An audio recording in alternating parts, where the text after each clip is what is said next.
We're looking at the issue around climate change in 2024. Of course, Nigeria faced several climate change issues in the course of the year. Talking about the flooding that ravaged almost every part of the country. Also, the issue of land degradation, desertification, and of course, drought across many parts of Nigeria, including the north, the south, the west, and indeed every other part of the country. There was also a climate change conference in Baku, talking about COP29, that was held in Baku. A lot of controversies there that trailed the outcome of the decisions that was eventually reached with regard to what happened in Baku, Azerbaijan. Of course, we also look ahead to the next COP30 in Brazil in 2025 as well. I'm being joined in the studio by my guest, is a climate change expert and of course the founder of GIFSEP, Dr. Michael Terungwa David. Glad to have you always. Thank you for having me. It's always a pleasure.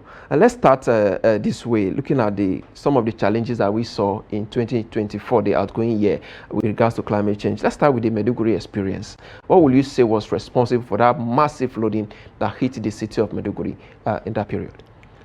Yeah, firstly, I want to thank you for giving me the opportunity to be on TV, the last action of the year 2020. Absolutely, it's a pleasure to have you. I mean, we started this year talking about climate change and all, and here we are ending with climate change. So it clearly shows that your station clearly cares about environment and climate change and all the impacts that happens. Thank you so much. In 2024, generally, Nigeria witnessed several climate disasters and climate-related issues, and maybe we should take it step by step, and then we'll get into what happened in Borno State. So first, we started the year with a heat wave that ravaged the country. Unfortunately, we don't take serious note about this and its impact on our health, its impact on food security and general well-being of the people. The temperatures this year, I think Sokoto recorded the highest with 41 degrees. But on the average, everywhere in the country, places were recording, including Abuja, 39 degrees Celsius. That is very hot. That is very hot. I mean, if your normal body temperature, what the doctor says it is, and now you have your temperature reading 39 degrees, that is hot, like absolutely very hot. And then, of course, maybe even before the heat wave, the dryness caused a lot of wildfires in places. A lot of markets were burned, just like we have also witnessed this year. A few days ago, the market in Masaka, in Karo local government, got burnt, and several other markets across the country, including Lagos. Now, when it gets very dry, everything becomes highly flammable. And so that was one of the things that happened. And then came the onset of the rainy season. And then farmers were quite joyful and then rushed into plant, and suddenly there was a dry spell. Well, we don't call it, well, we can refer to it as drought, but it's not drought. Drought is a period when there is no rain for at least 2 to 3 years. That is complete drought. But when you have this long duration dry spell is what we witness. So at the onset of the farming season this year, we experienced that dry spell. And then places like Bauchi State, I know the Bauchi State government organized prayers for rain, and then when the rains came, flooding came. And states like Bauchi, Lagos, Benue, and as a matter of fact, 31 states in the country experienced severe flooding. Lives were lost, over 300 lives were lost. The impact on food security, the impact on the economy, the impact on livelihood was massive. We cannot, simply estimate. And over 1.2 million people were affected. And then came the flooding in Maiduguri, the Borno State capital. And a lot of people will say, oh, it is not climate change. It is the dam that busted. Yes, there are several factors that contributed to the dam, to overrun and and burst its banks. And the first will say, if there was no heavy downpour, if there was no rainfall, that dam wouldn't have collapsed. Despite the fact that it has shown some signs of weakness, and then the authorities did not take, precaution to fix this. And now this is what climate change brings, with heavy downpour, not just that dam, many other dams are susceptible to collapsing. And that was what happened. And you can see the impact. So many lives were lost.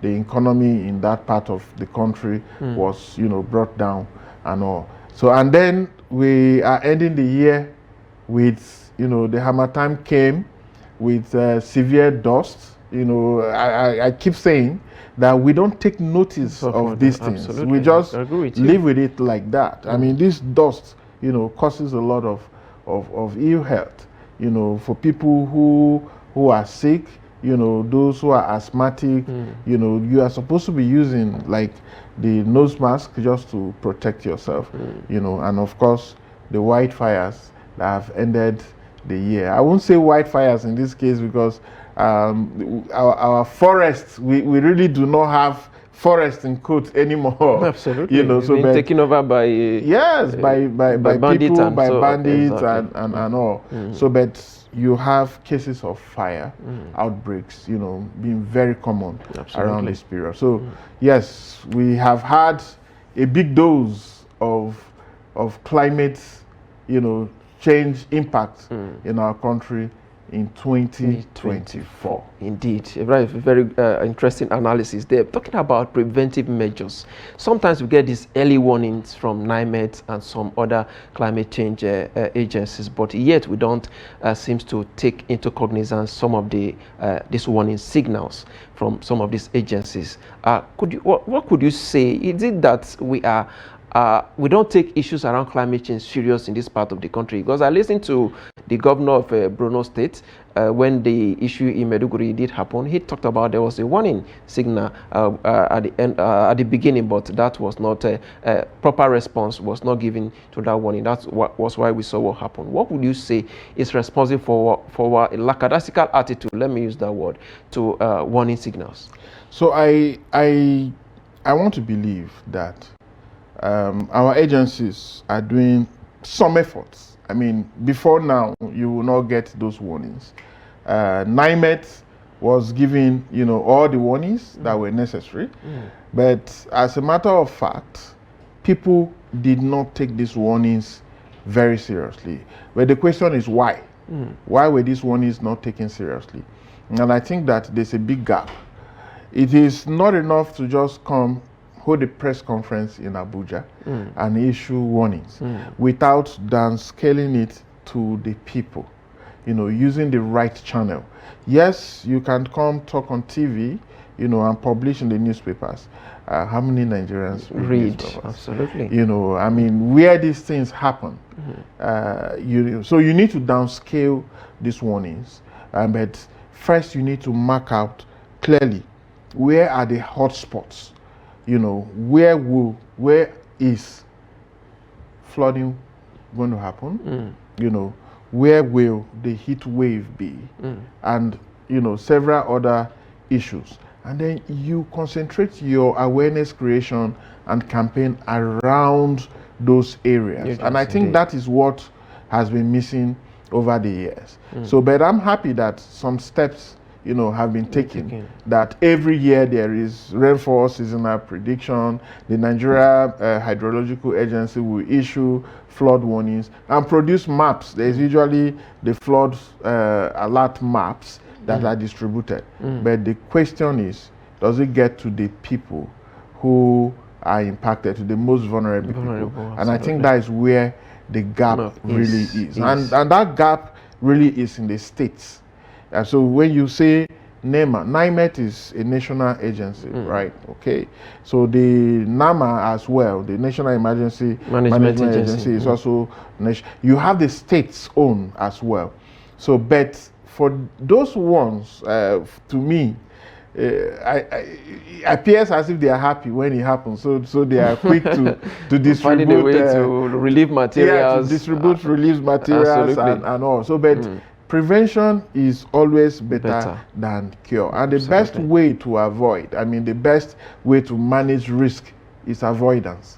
So if you get people out of those floodplains, if you get people out of places where flooding will occur, is the best way than allowing it to happen and then you go distributing palliatives. Absolutely, indeed, that's indeed the way to go. We hope that we'll take that warning seriously in 2025. Let's review the COP29 in Baku this year. Azerbaijan, you were at that conference. A lot of controversies.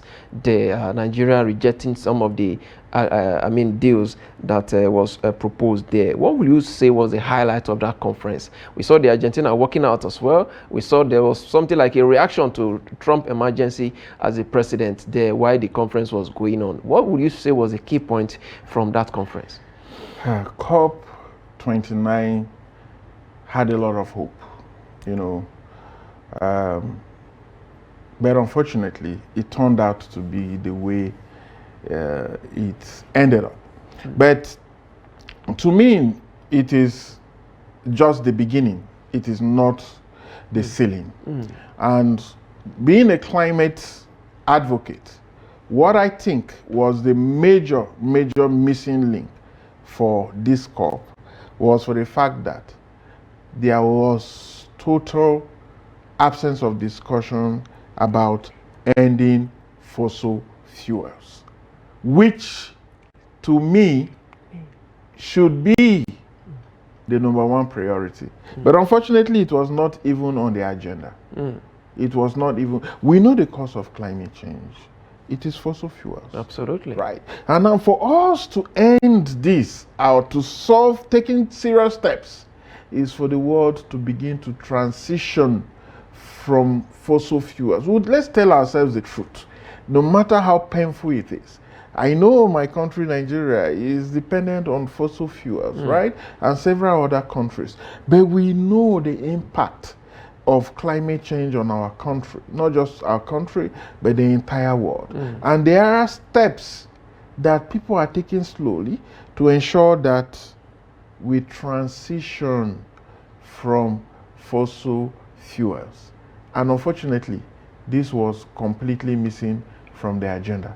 As a matter of fact, you had more fossil fuel deniers, you have more at the COP than even many of the delegations from Africa. Absolutely. Which clearly tells you that these guys are not interested, in solving the climate change problem.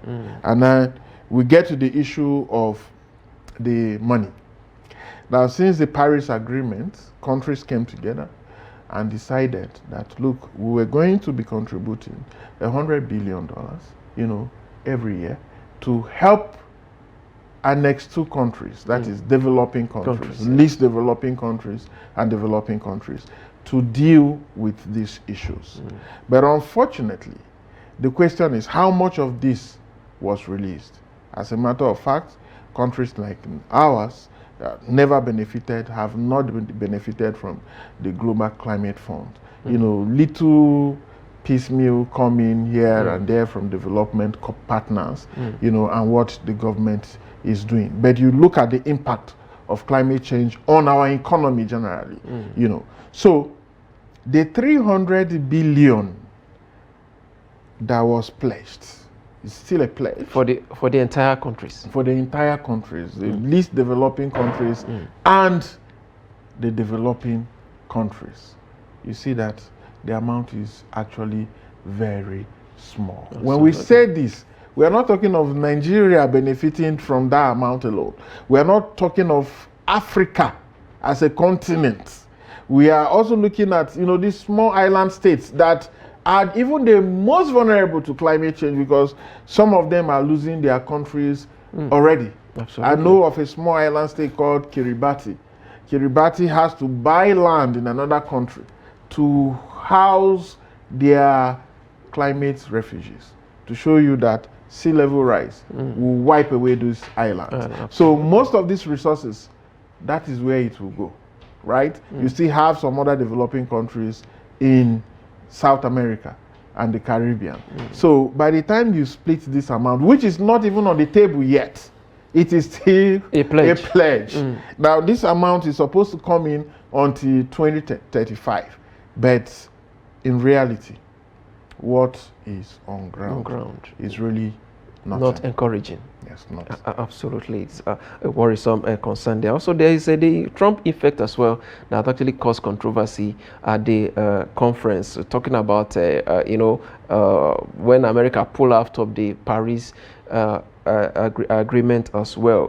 Do you think its effect now will affect? And let's look towards Brazil now in 2025. Do you think that Trump will be on board then as the president of the United States? Do you think its effect will affect the COP30 that will be hosting there in Brazil? I mean, talking about Brazil as well is also a country that is polluted with a lot of environmental degradation, and of course the issue of violence. Gang violence is very prevalent in Brazil. Yes, so let's start with Trump. I mean, this is not the first time. This has happened before. When Trump became president, he pulled the US out of the Paris Agreement. But that did not stop climate action around the world. I mean, yes, the United States is a big country, the biggest economy in the world, and one of the biggest polluters, is the biggest polluter as well. But even when Trump stepped out, took the US out of the Paris Agreement, the COP continued. A lot of climate action, continued. As a matter of fact, Europe filled the space and that gap, and we continued. And I think it's the same thing that will happen even when Trump pulls the US out. The President Biden, with few weeks to go, not months anymore, has taken some steps. But one of the things I mentioned, and I will still say, is that if the Democrats and President Biden truly cares about climate change, he still has the opportunity to release those funds before he leaves. He can do that. There's a policy that was made just 2 weeks ago by the Biden administration, and people were like, okay, he's doing this to maybe in hope that if Trump pulls the US out of the Paris Agreement, there will still be some. But I strongly believe that it will not be total, because we still have a lot of organizations in the United States that support climate, even with funding. The US Parliament, is not everybody that is anti-climate. Even among the Republicans, you still have people who care about climate change. Indeed. So I believe that Trump pulling out will not just be total. And then talking about Brazil, yes, there's already a danger.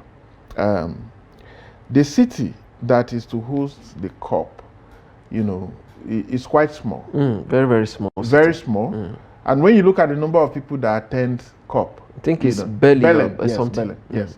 When you look at the number of people that attend COP, we are looking at 80,000 people to 90,000. Do they even have the facilities? They don't. At the moment, they don't. In fact, a quick study was done, and it was discovered that the whole city can host just about 1,200. The accommodation, that is very small. Absolutely. So and then the governor of Belém at the moment is also an anti-climate, governor. Campaigner. Okay. So there will be elections in Brazil in the next 3 months, and if he wins, he's promising not to allow the COP to hold in his city. But already there's this very big issue of infrastructure. A lot of people are already saying, why don't you bring in ships, because it's a port city, to serve as accommodation and all that. I think that a lot needs to be done, because they cannot start building hotels and all, within this short time. Yes, absolutely. So I think that most likely the COP might be moved from that city maybe to Sao Paulo or, another bigger city in Brazil. In Brazil. But Brazil is a very important country in this context. It is actually like a two-way thing, because Brazil is also a fossil fuel producing country. Okay. They are a member of OPEC plus, country, but they have one of the biggest forests in the world, the Amazon, which helps with carbon sequestration, and that's why with them having a president, that is pro-climate, is why we are happy. Instead of Azerbaijan, that we all know is a fossil fuel country. A country, absolutely. Yes.